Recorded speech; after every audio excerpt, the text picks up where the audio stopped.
This is your host, Brendan, and you're listening to the Ordinary to Ultra podcast.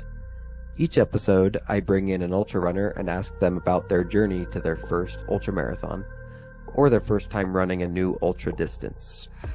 We'll dive into why they started running in the first place, why they decided to run an ultra, the obstacles they encountered, and what it took to get to the finish line and beyond. 3 miles after 47, 48 miles is a lot. And as I got closer to the finish line, you could start to feel the energy of the crowd. And you knew it affects me, but you feel the energy of the crowd and the accomplishment that you feel when you get to that, when you can start to hear it. You can hear the bells, the cowbells dinging and the people hollering for those that are ahead of you, and knowing that you have family there to greet you. It's just it's an emotional thing for me.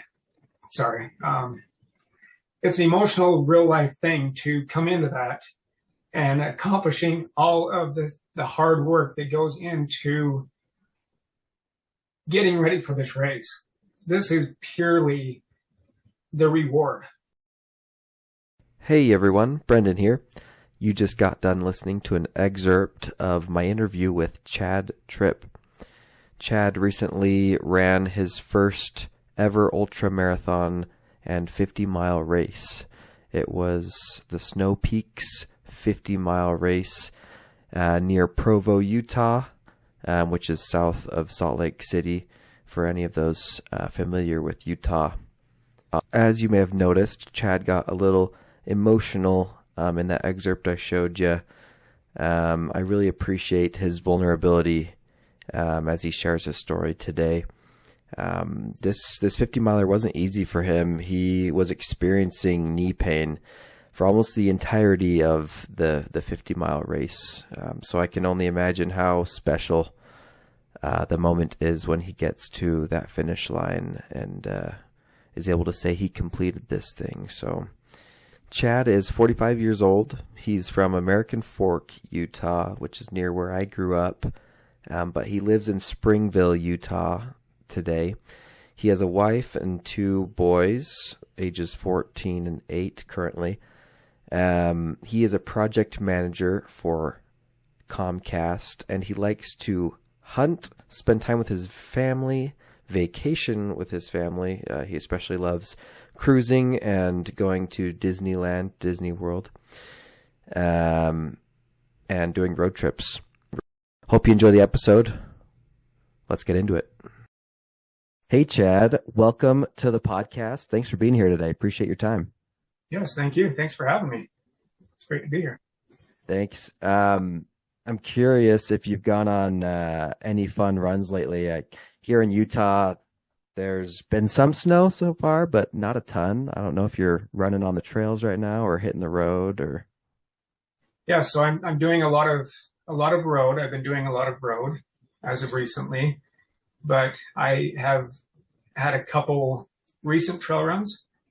I usually do Y repeats. So the Y on the mountain in Provo, I do the repeats on that. It's about 1,000 feet of vert over the course of about maybe just a little more than a mile up. We'll switchback trails, go up and we'll do repeats on that. And then just yesterday morning, went and did what's formerly known as Squaw Peak. I did that trail run yesterday morning. It's now known as Kive or Kiev. I'm not sure exactly. I believe it's pronounced as Kive Peak. That's approximately an out and back that is just short of 7.5 miles. And it's about 3,200 of vertical feet in climb. 32. Wow. Yeah, in 7 miles. That's a lot. Yep. Yeah. So it's about three and a quarter up and about 3.25 to 3.5 up, I believe, maybe a little bit more up and back. So yeah, you're getting about 1,000 feet of vert per mile on that one. It's great trail, heavily populated. Always Yeah. seems to be somebody on it, which is a nice thing to have some company. Yeah. Do you tend to power hike up, or do you get some jogging in, or I'm curious Some how of you it attack is, that uphill. yeah, so some of it is runnable, depending on your conditioning. I would imagine there's a lot of it that really can be ran depending on conditioning. Yeah. The first mile is very runnable. There are some points in it that are fairly steep, but it's not super technical. It Okay. is it's an awesome trail. Yes, there's portions of it that we do run going up, but majority, at least as you're starting to kind of get your mountain legs under you, power hike. We're probably averaging about a 16, 17-minute mile Mhm. going up at this moment in time. Nice. I've definitely found on trails like that that going down is just a blast because you're just hauling, Yeah. hauling Oh down the yeah. mountain. Yeah. Is that true for that The one? downhill is a lot of fun. So I love hills. Hills are amazing for me. I don't enjoy the downhill, depending on the steepness of it. Uh, Trying to maintain control, it just requires a lot of effort. There's Yes. a lot of my friends can just cruise down the mountain, and my little short legs just can't do it. I'm gonna blame it on my short legs. Dang it. Dang legs. How are your knees? A lot of people blame their knees. At least I don't know that I've heard that from runners particularly, but a lot of people would be like, "Oh, my knees are so bad, I couldn't run." And going down mountains, especially like when you're hiking, it hurts your knees. At least walking or hiking down. Is that easier on your knees when you're running down, or does it hurt? I don't know. I don't particularly have knee problems. I would Nice. imagine, depending on the individual, the downhill can be hard on you. For me, fortunately, my knees are good, and so I don't notice as much with that, but I can certainly understand with the impact of running downhill, a lot of the Yeah. side to side motion. Um, I can understand that could affect the knees. But for me Yeah. in particularly, I find that it is not as hard on me doing trails as it is doing the road. Hmm. I feel like road running it impacts me quite a bit more than jumping on a Yeah. trail. That's an interesting point. It's true. I've noticed that in my own runs as well. Um, cool. Well, Chad, I want to go back in time now to when you first began running. I'd love to know why you ran or started running in the first place. Tell us a bit about that.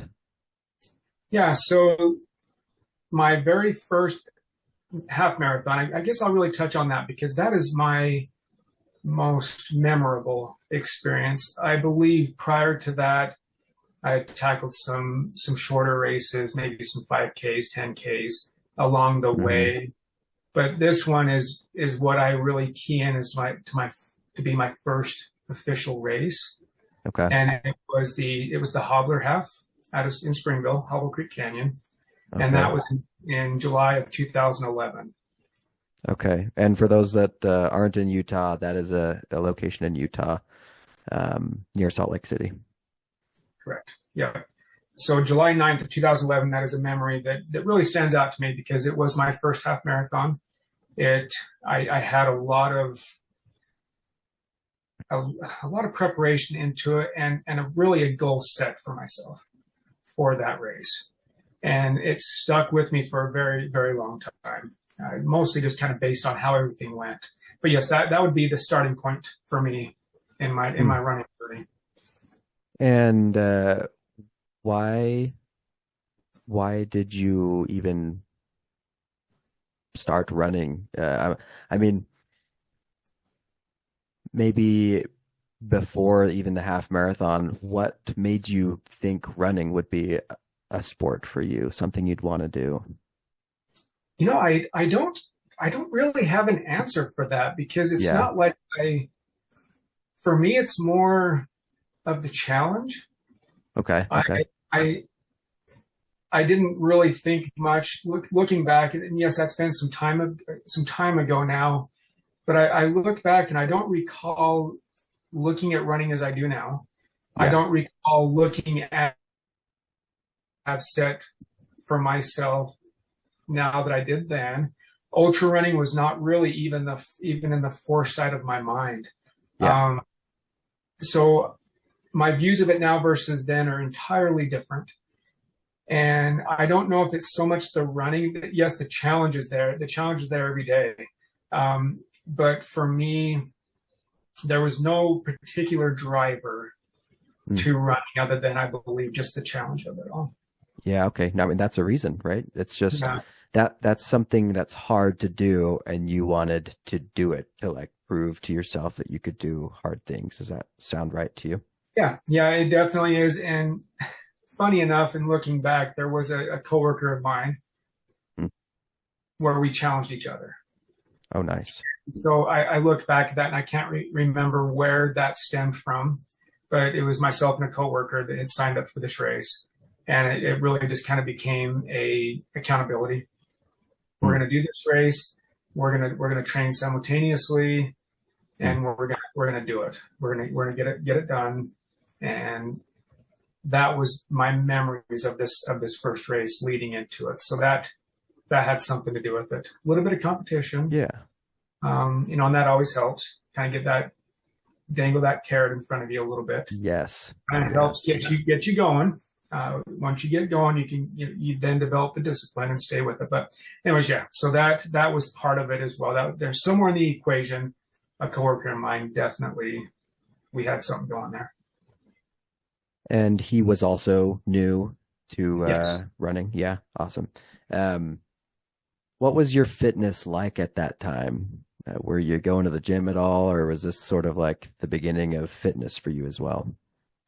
For me, I've never been unfit necessarily, Okay. but I would consider it was absolutely the beginnings of my running fitness.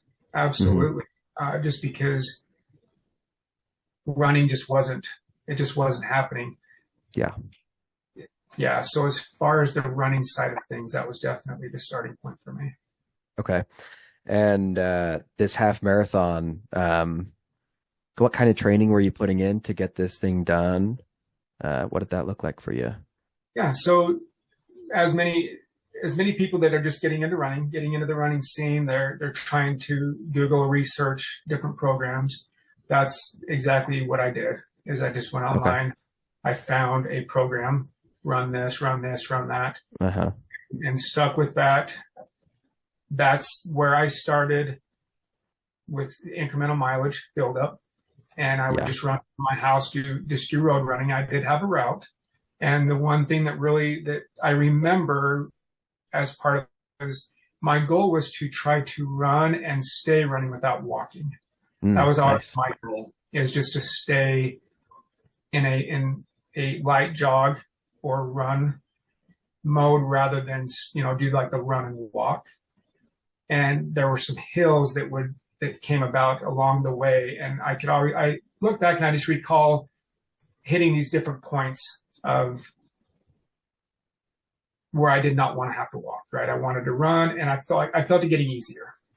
And so, yes, mileage build up just on a low key downloaded website running schedule. Totally. Same thing, that same thing. Well, actually, truthfully, I didn't have any training program for my first half marathon, though I do for my marathon coming up. But no, my half, I just kind of was like, if I can run that many miles in a week, then I'll probably be fine. Right. And I was, so thank goodness. I kind of winged it there, but cool. Yep. There's a lot to it. It's when you're getting started, there's a whole bunch that you miss in the training process. And I've learned a lot over the years. Yeah, for sure. I think I was lucky because I was just putting in enough miles, which I didn't know at the time is a good principle. If you put in a lot of miles, your legs will probably be ready for the race. And obviously the amount of miles depends on how long that is. Great. Okay. This half marathon happened. You finished it. And,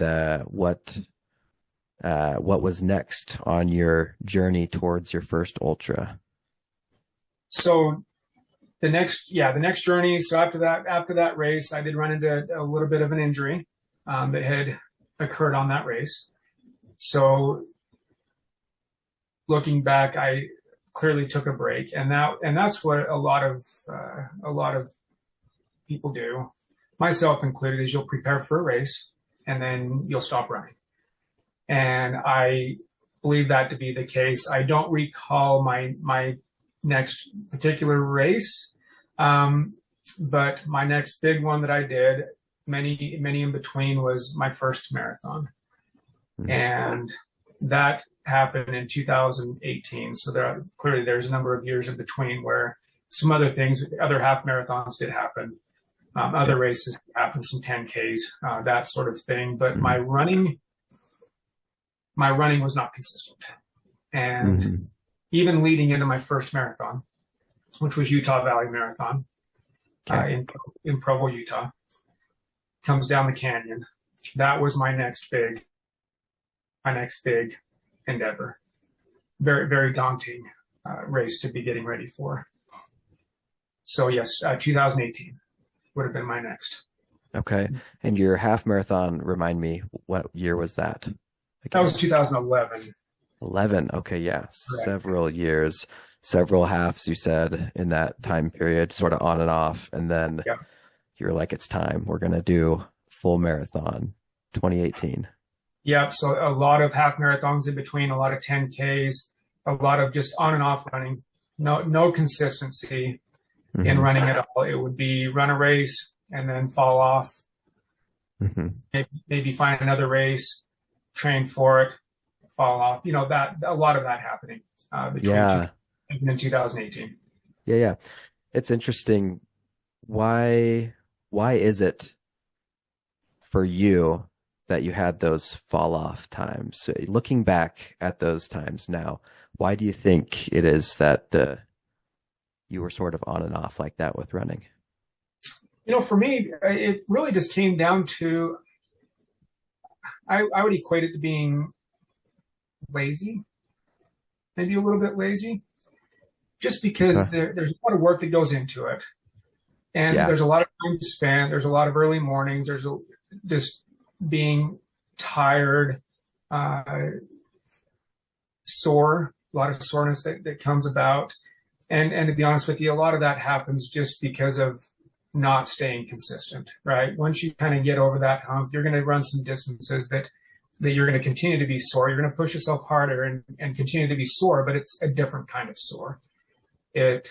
So I really believe that to be the case, is really just being lazy, honestly. Just didn't want to stick with it. Didn't have another race in the books ready to go.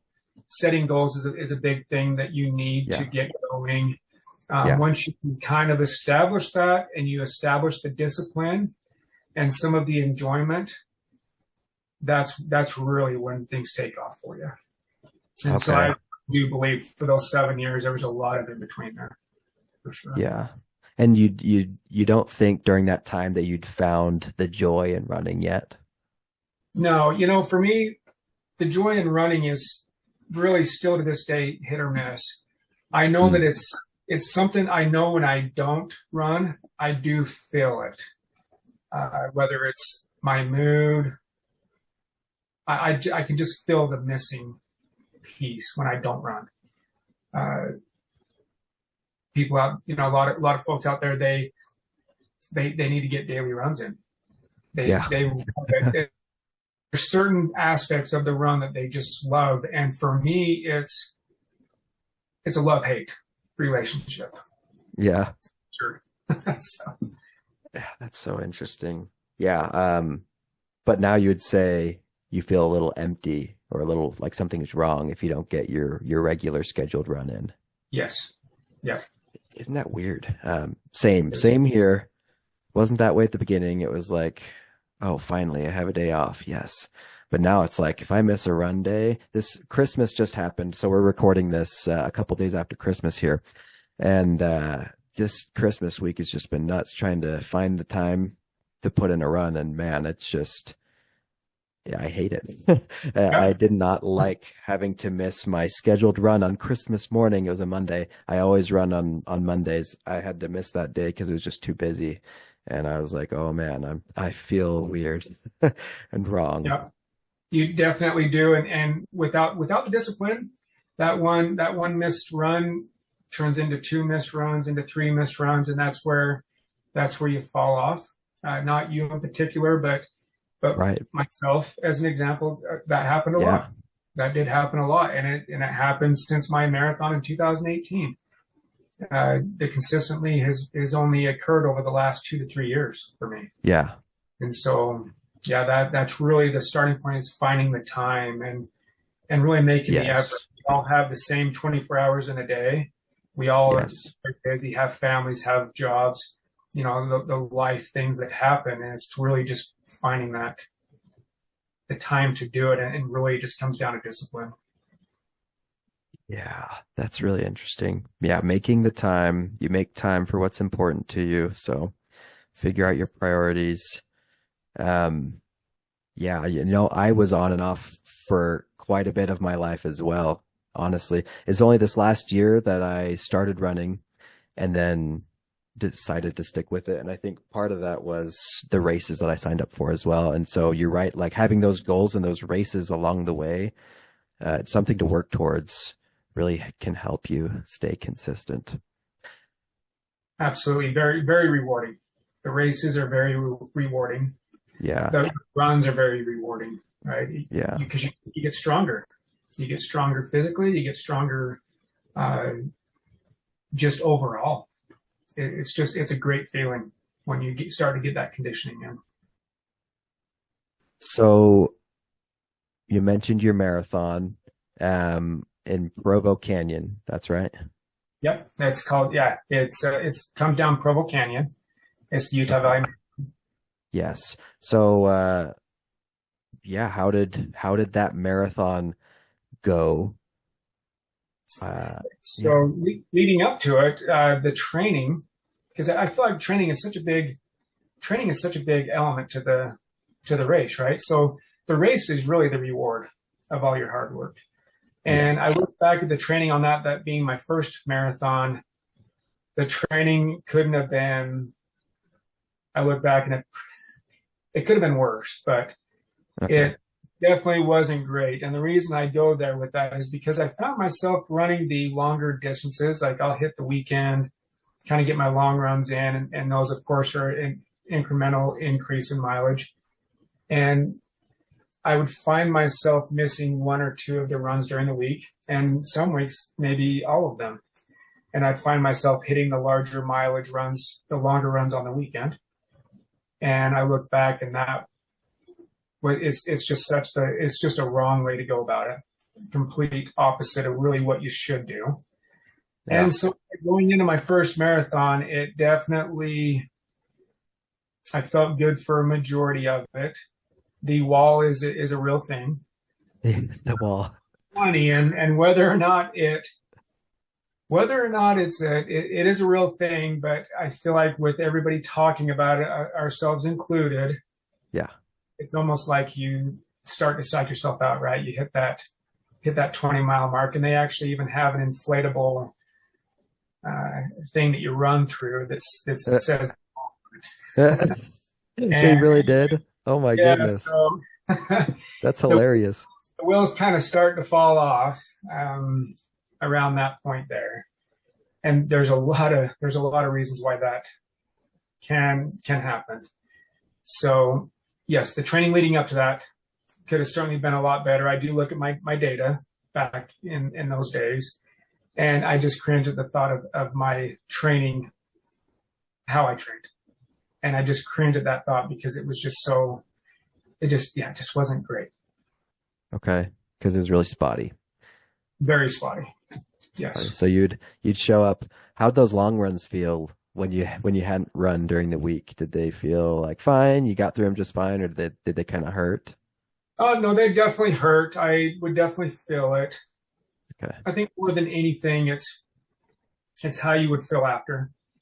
You feel beat up. Yeah. There's no question about that. A lot more sore, your joints a lot more affected. Yeah.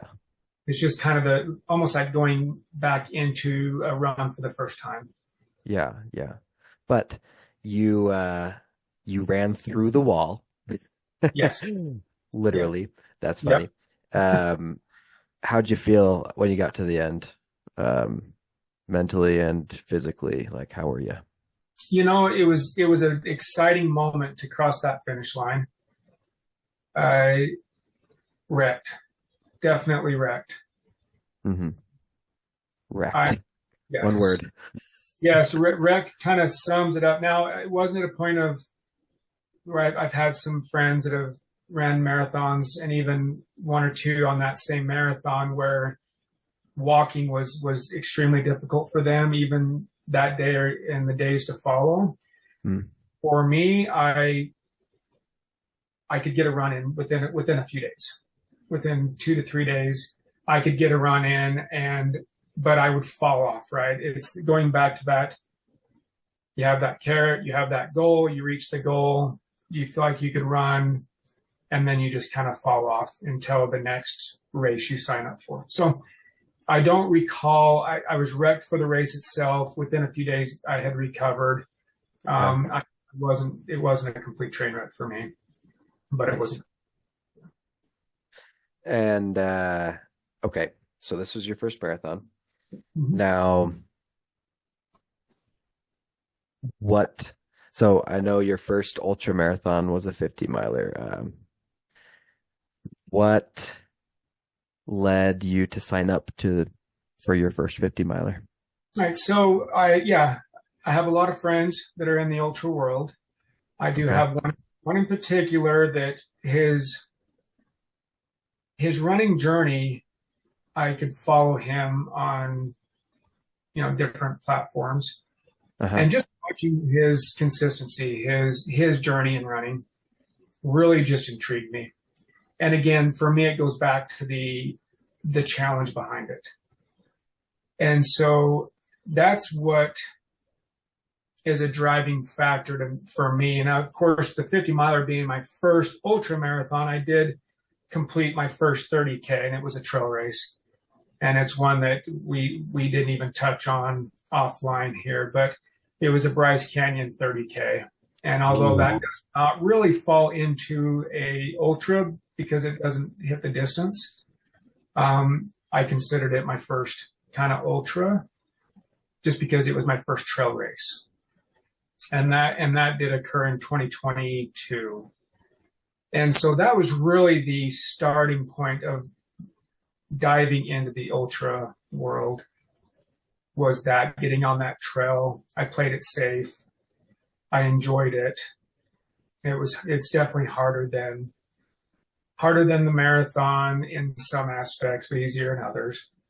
But on that same trip, I had two friends with me, and they both completed the 50 miler. And I just found myself feeling like I just cut myself short, right? I settled short. I settled for less doing the 30K. And oh man. Yeah, peer pressure. Right. Yeah. And it's not peer pressure on their part. It's on myself. Like I just sit there and put judgment on myself, put those expectations on myself to go further, to go harder. And so that I left that feeling like I could have done more. Okay.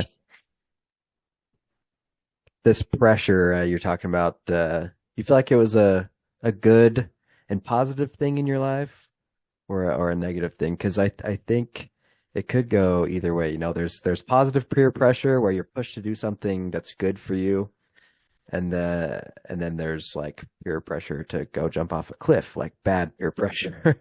What kind of peer pressure was this for you? Are you happy that you gave in? 100%, all day long. And it wasn't peer pressure on their part, on my friend's part, because there were several of them that were down there. One did the 100-miler, two of which did the 50-miler. Okay. And it was internal pressure, right? It's internal, seeing them cross the finish line, seeing that they could put their bodies through it and cross the line there, cross the finish line, and just the success story behind it it gives me chills to think about it. And that's the driver for me, is what the accomplishment means when you come across that finish line. So it's a pressure it's amazing for me. It's far from peer pressure. It's an individual. That's good to hear. Individual sport. Well said. Yeah. So your 30K was in Bryce. Awesome location. Bryce Canyon National Park in Utah, for those who are unfamiliar. Beautiful, beautiful park. So that was your 30K. Where was your 50 miler that you signed up for? And why did you choose this 50 miler? Okay, yeah. So my 50 miler was June of this year, June of 2023. And it is formerly known as Squaw Peak 50. Now is known as Snow Peaks 50 miler. It's in June every year, and it's been going on, I believe, 20 or 25 years now. It's a very long running course, race that's been going. So a great course. It's listed as one of the harder 50 milers, and it does come up. It's about 13,000 vertical feet over the course of 50 miles, and it stretches from Provo Canyon into the Wasatch Mountain Range. Wow. That's a lot of elevation gain. It is, yes. And it's the main reason for choosing that one. I was scared a little bit of the vertical climbs that were in it. But for me, I'm always up for the challenge. And that's the one thing about getting into the ultra world is it's signing up for something without thoroughly thinking it through, right? You sign up and you go for it. And then all of a sudden that's the easiest part is checking the box and signing up. And then all of a sudden it becomes your reality. And my main reason for choosing this one here is because it's right in my backyard. Yeah, I can look out my front window and see the mountain range there. So, and family support is everything during the race. So that was my reason for a 50 miler. And it was about a year after doing my 30K. A year. Okay. Nice. So what did training look like for this 50 miler? I'd imagine that you did a lot of climbing, but tell me, winter was right before this because, in Utah, winter ends in like May. The snow probably persisted into your ultra. So what did training look like for you?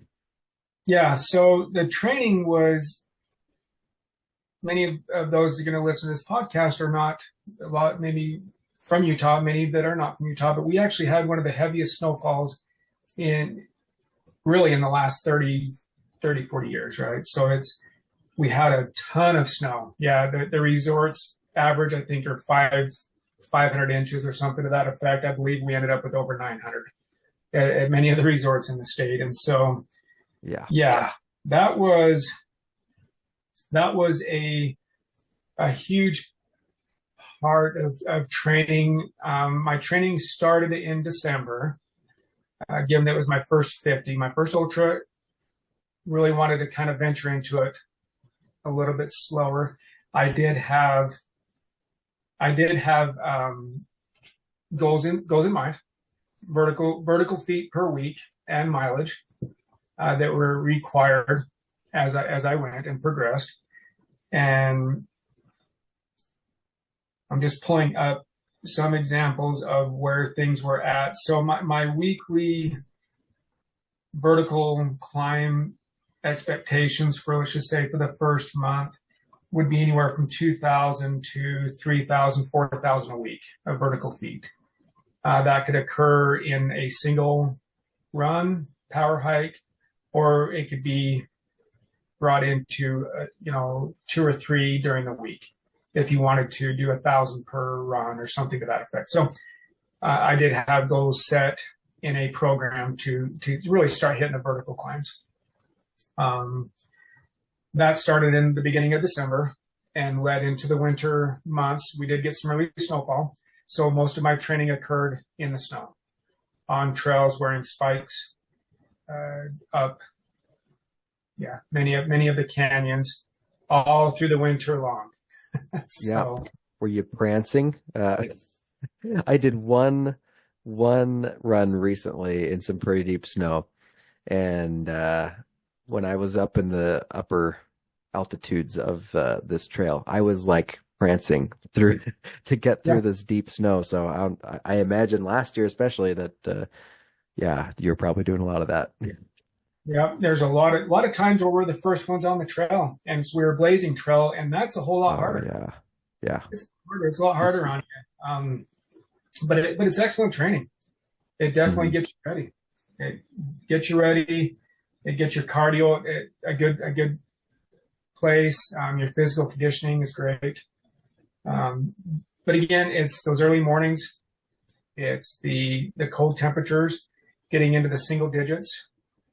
Wind chills even colder than that.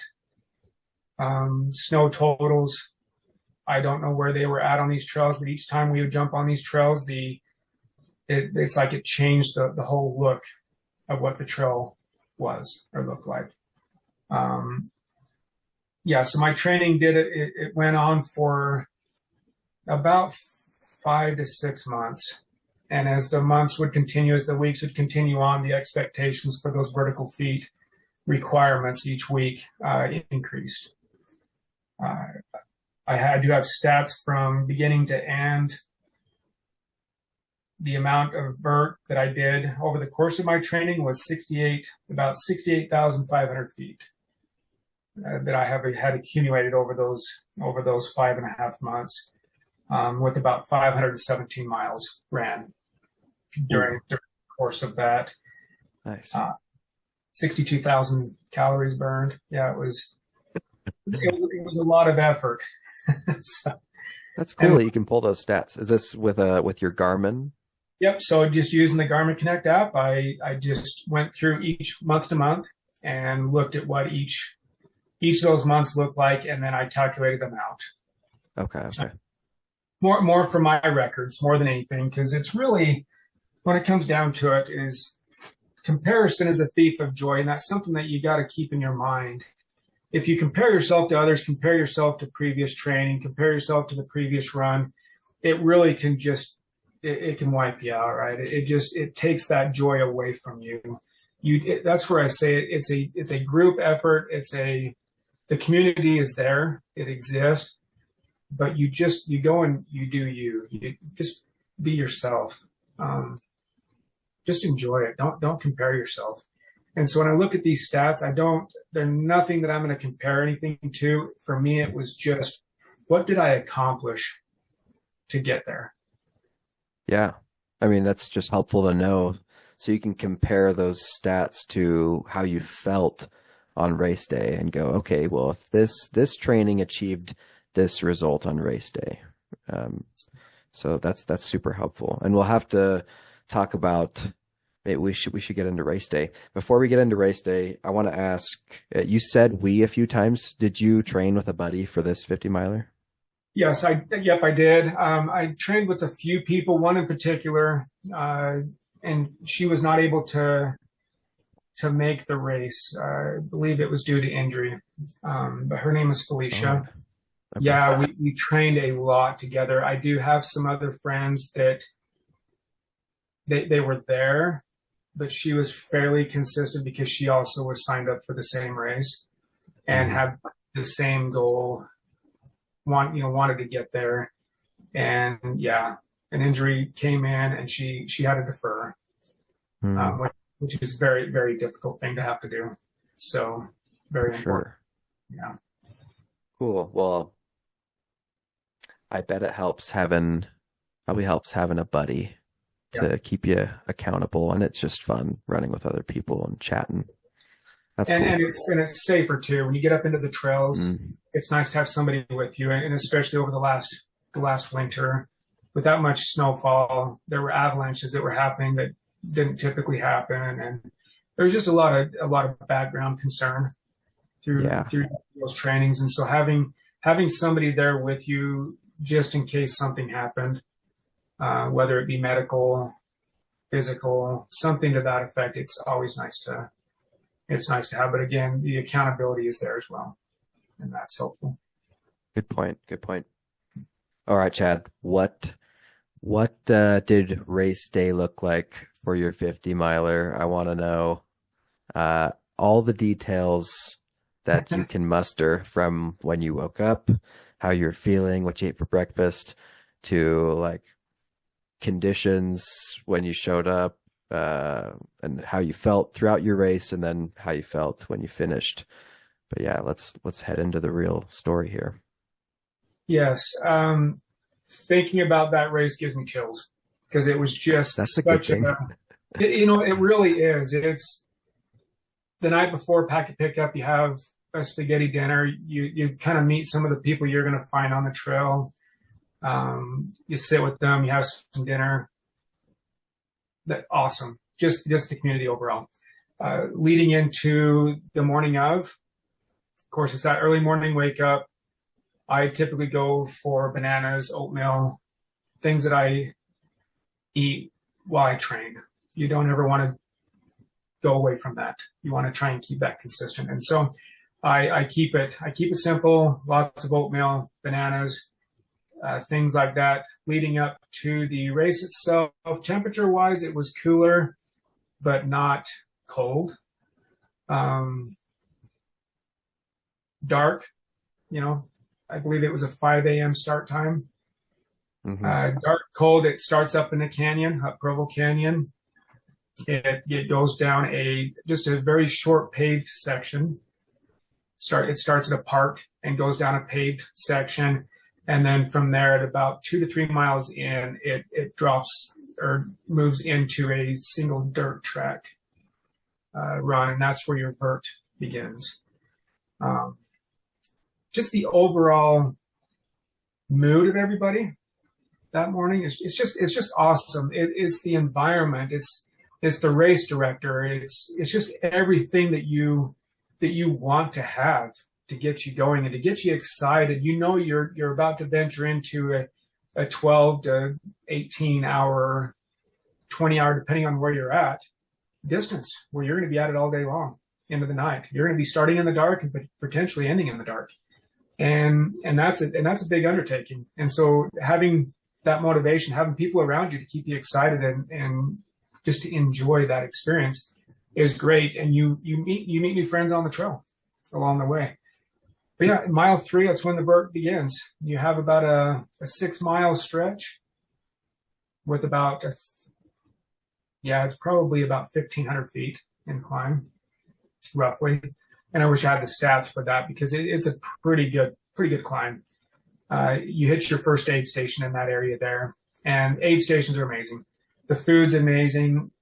You just try not to venture too far away from what you're used to as far as consuming the calories. One real big thing right out of the gate is making sure that you stay on top of your nutrition.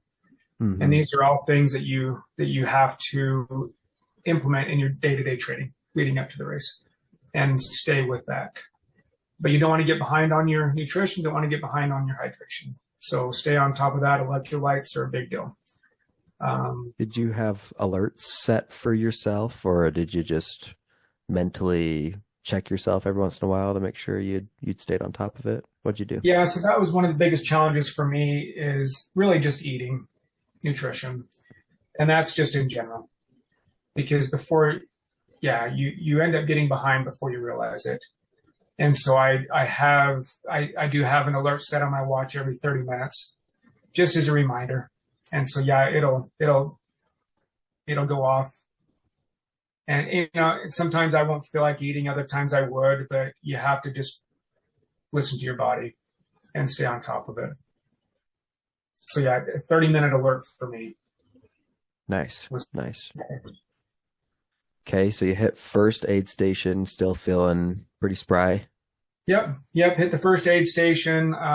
Feeling great. Just getting the climb in. You kind of get into the Congo line because it is single track. You get in that line, and for me, I just enjoyed it. Right. I didn't push.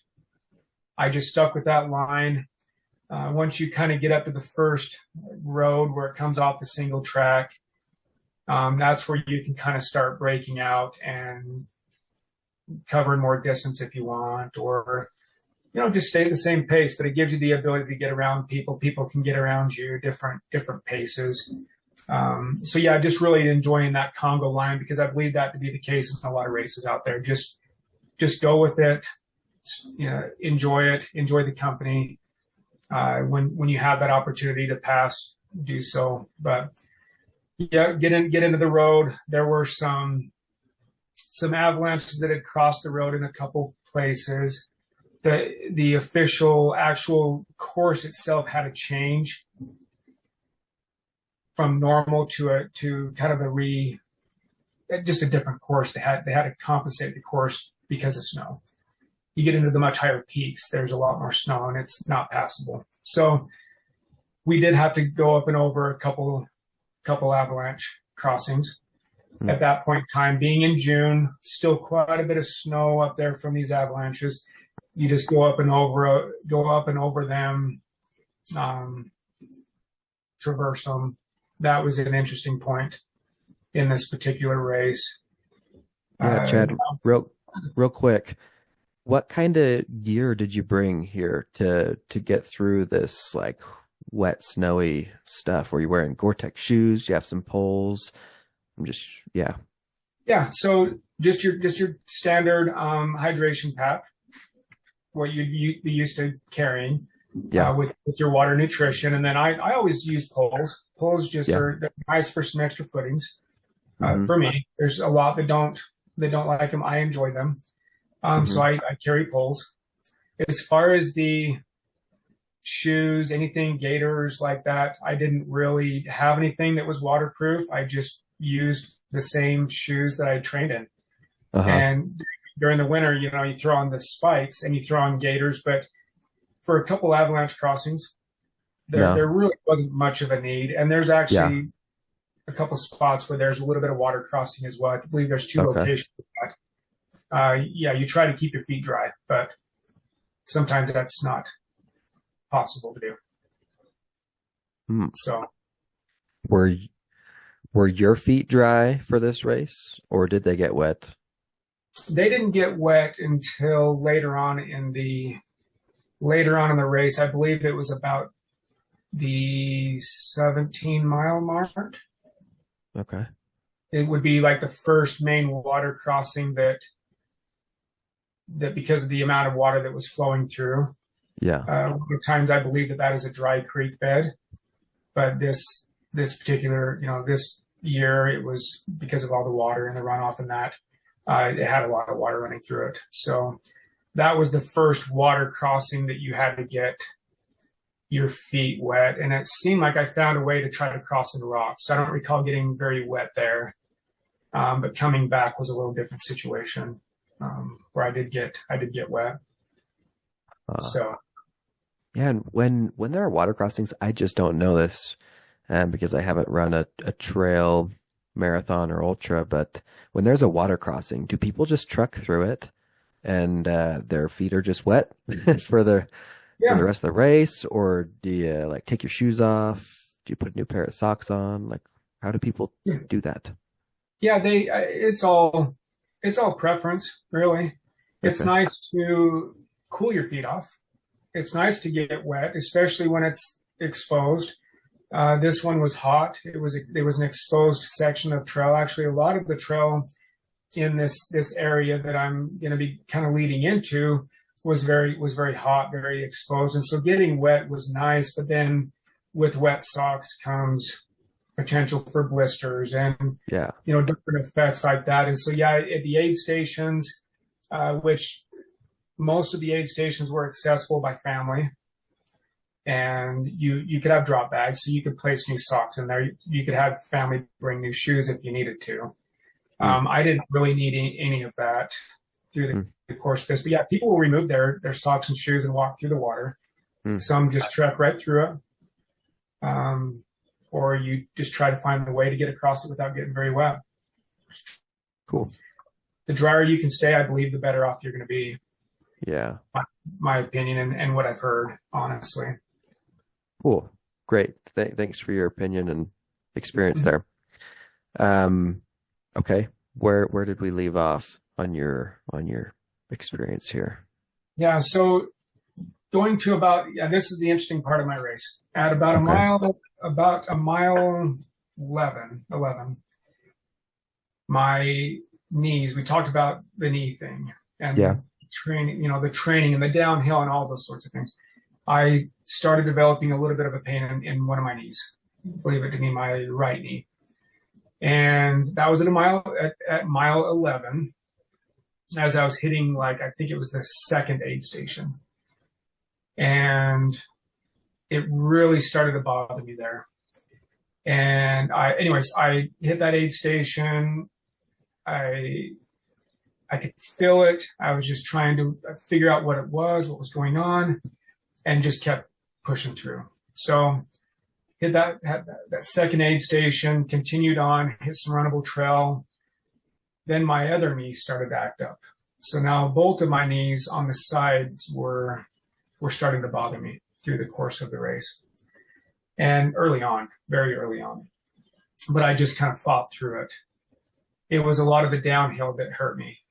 And the uphill was okay, manageable. But anyways, I get to about mile 19, mile 20, when we hit our biggest and steepest climb, which was about 3,300 vertical feet and about 2 miles.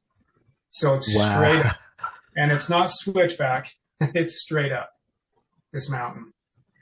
And boy, that was tough. So yeah, from about mile 20, 19 and a half to about 22 was this climb. And that far into the race, it was crazy. It really beat you up. Yeah, it was a doozy, and it was hot, very hot, very exposed.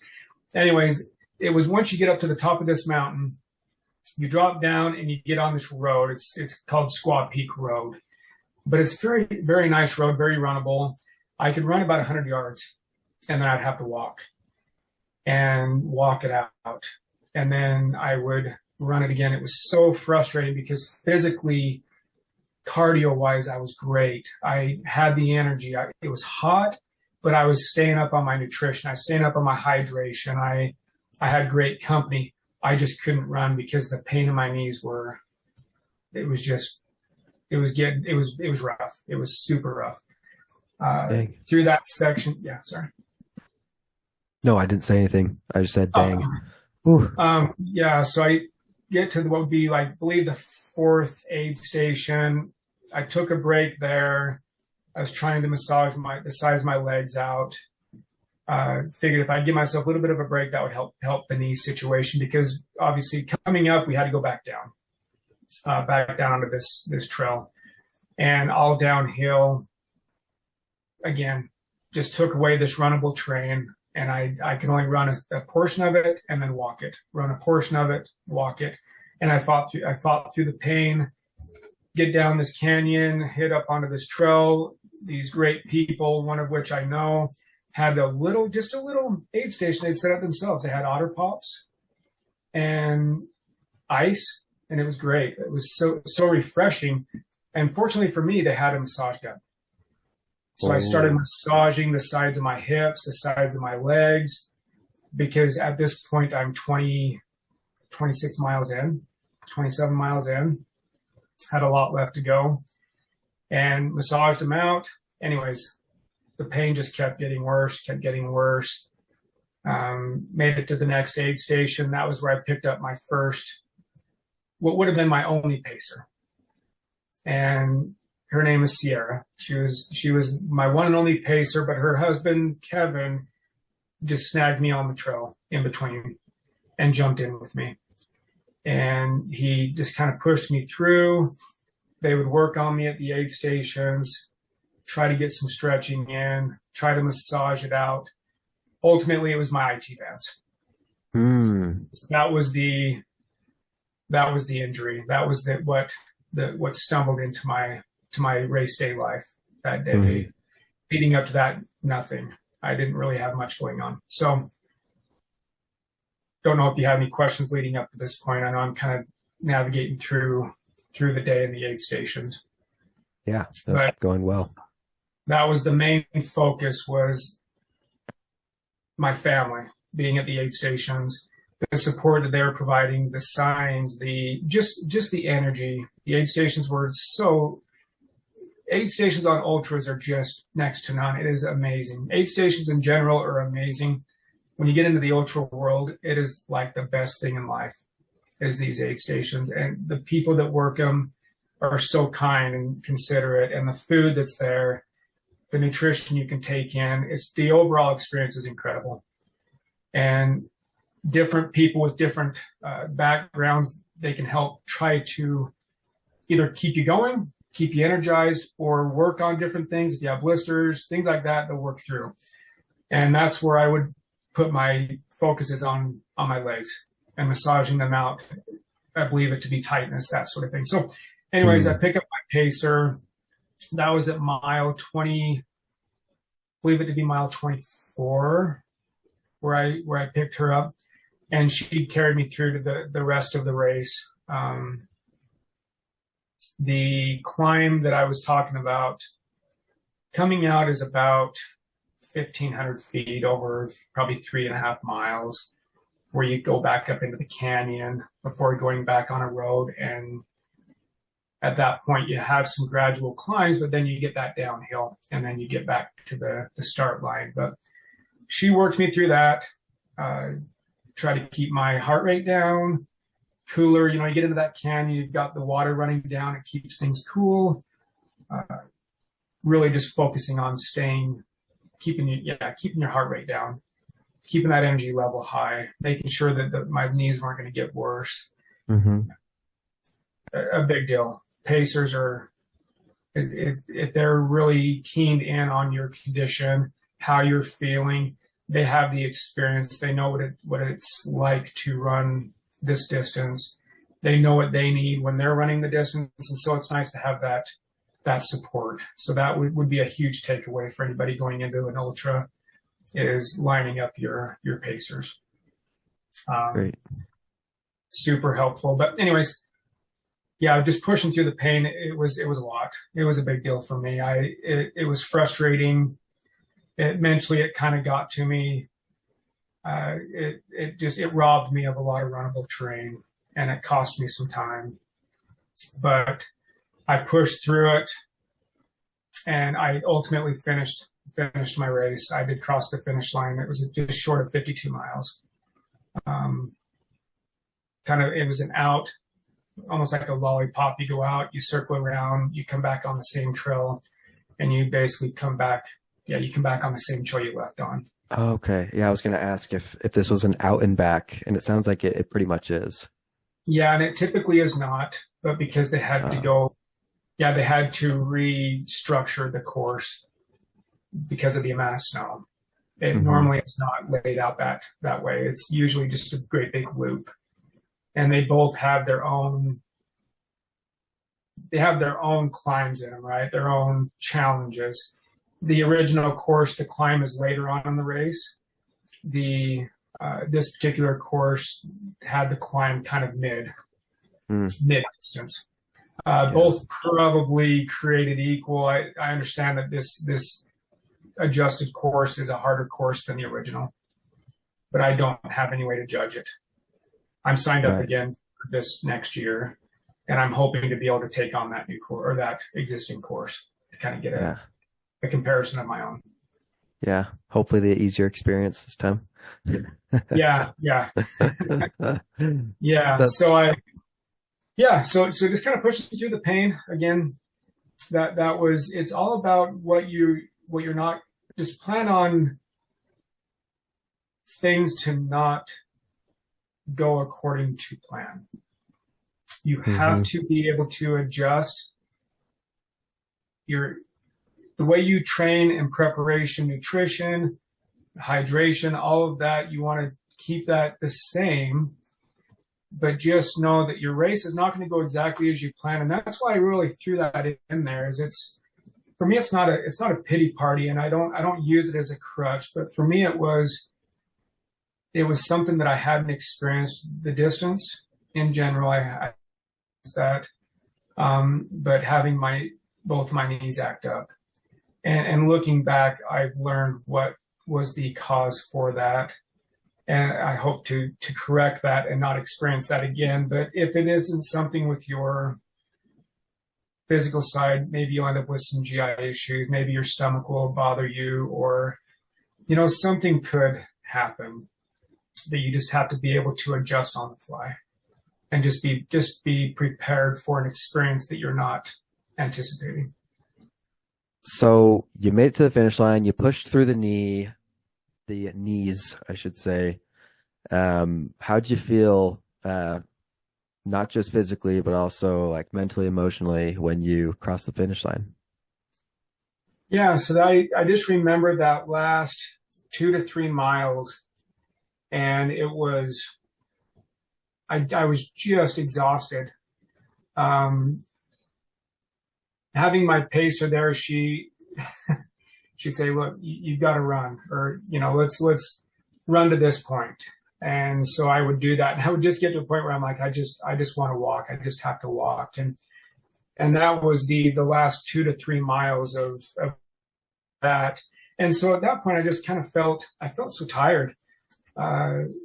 Physically, mentally, I was strong. My knees were still obviously bothering me, but that was a big deal to me, of having somebody there just to continue to push you through those remaining miles, which seems so far away.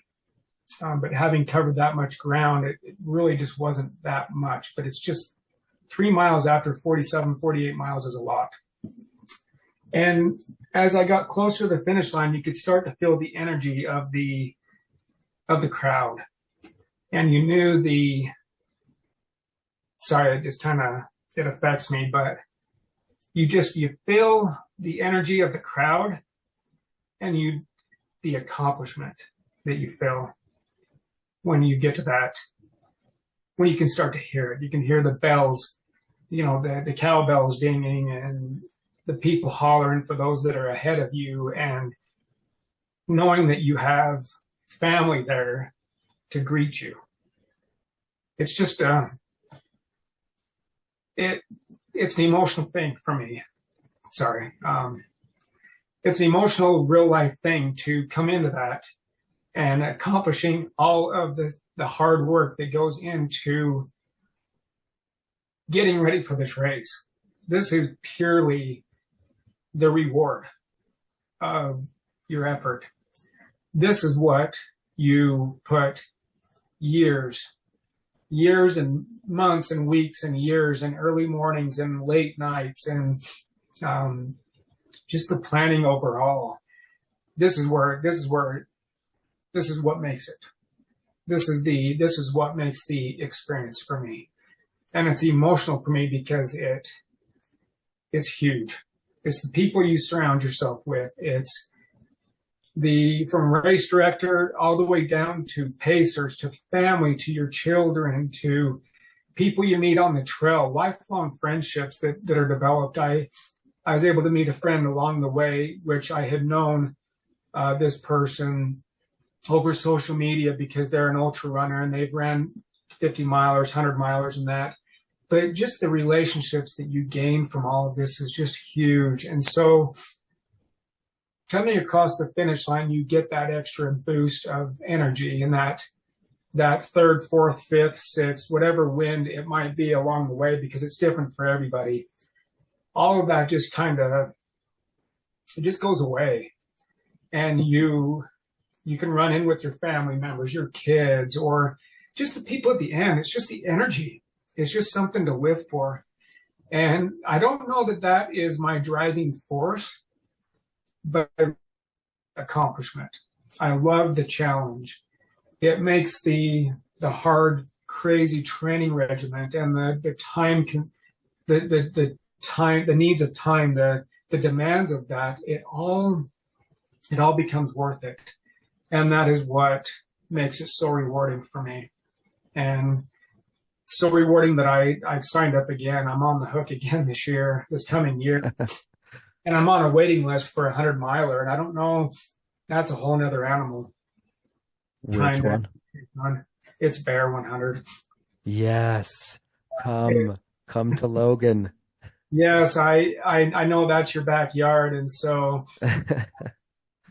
it's great. And last year, this race sold out in 2.5 days.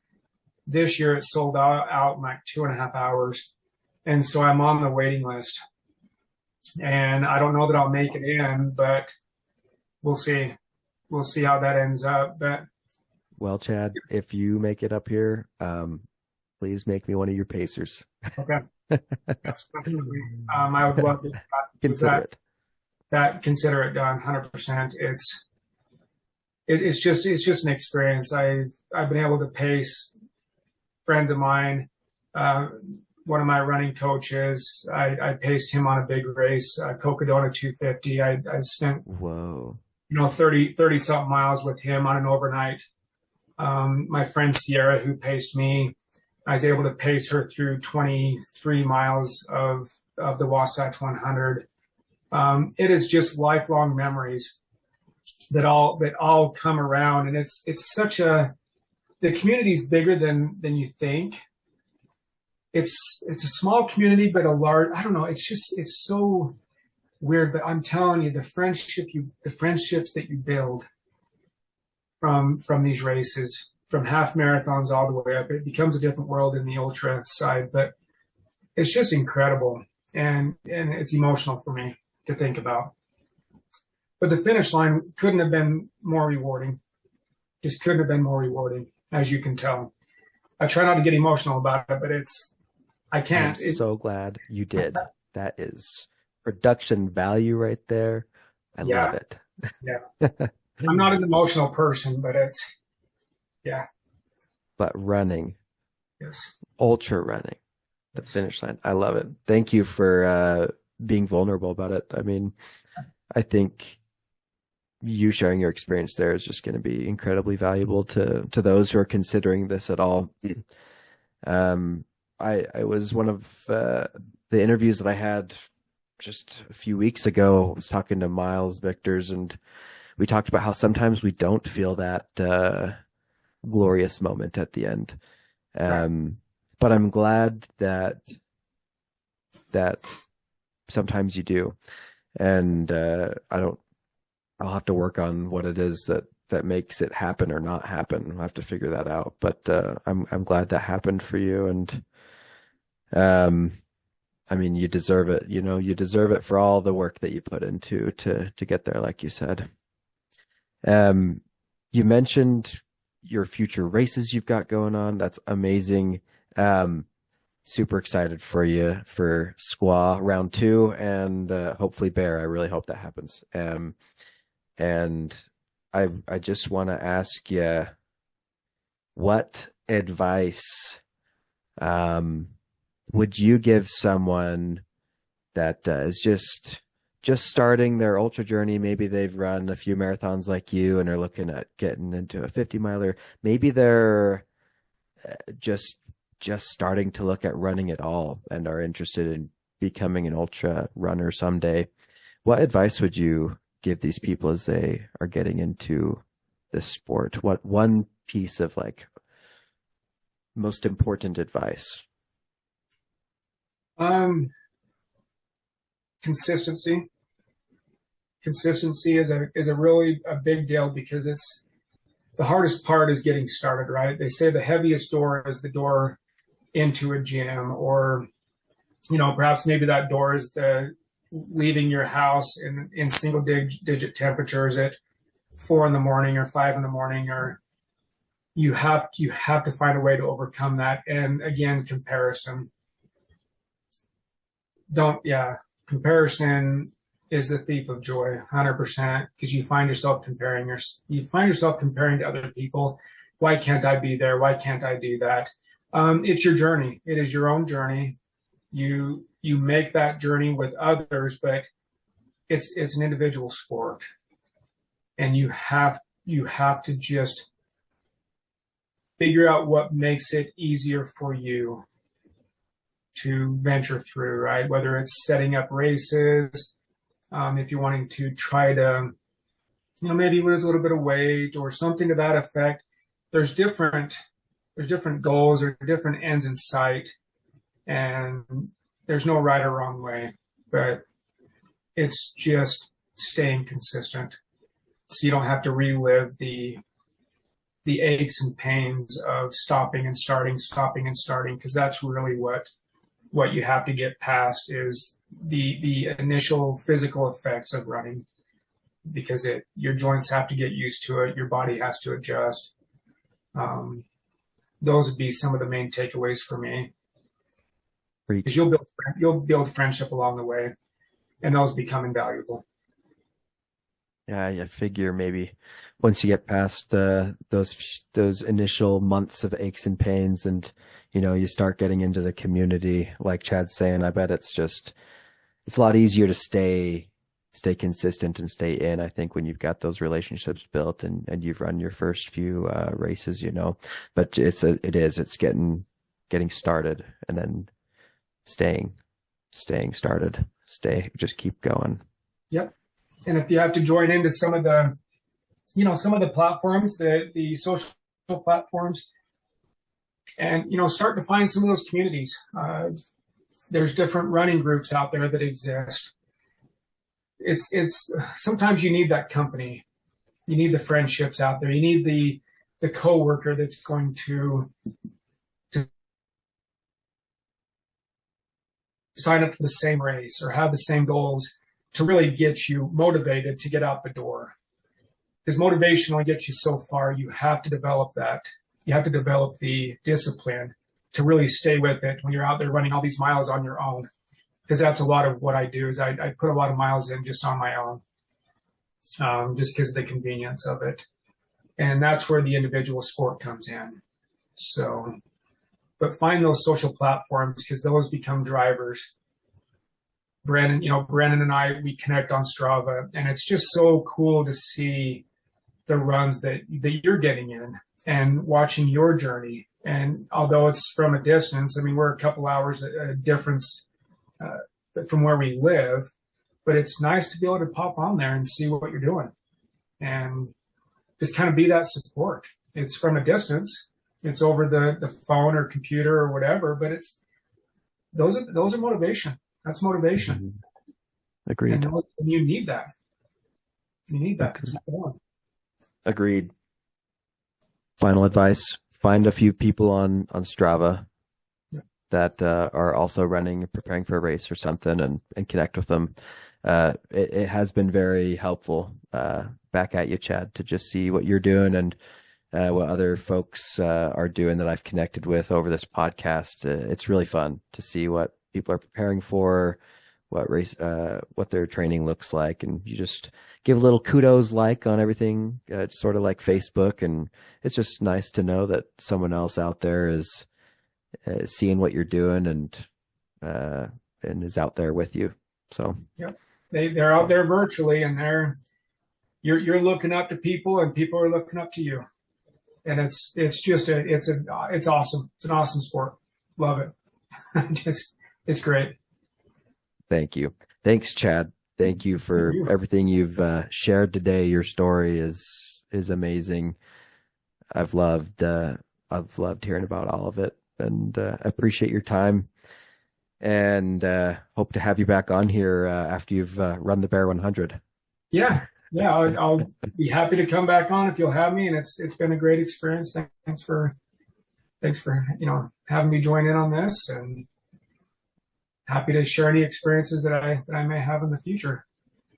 And I will definitely hit you up. So get ready to pace me. That's right. I'm ready. I'm ready. If I get in on that, I'm going to definitely keep you. I'm going to keep you on the hook. So yes, please. I would love that. Thanks, Chad. Good luck on your marathon coming up. Thank you. Yeah, super excited for that. Yeah, appreciate you, man. Well, thank you.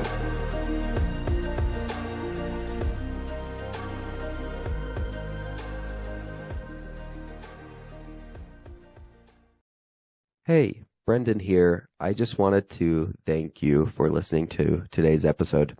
As someone new to ultra running myself, I found these conversations to be super valuable, and I hope they are for you as well. And if you want to know when the next podcast episode comes out, make sure you subscribe to the show. Also, some exciting news. The Ordinary to Ultra Facebook group is live. This is a great place to meet other aspiring, new, and experienced ultra runners and have any questions you have answered, get some advice, maybe find a running buddy that's local or maybe virtual. And it's just a great place to make connections with other psychos that like to run way too much. The link is in the description of this episode if you want to go join that Facebook group and make some awesome connections.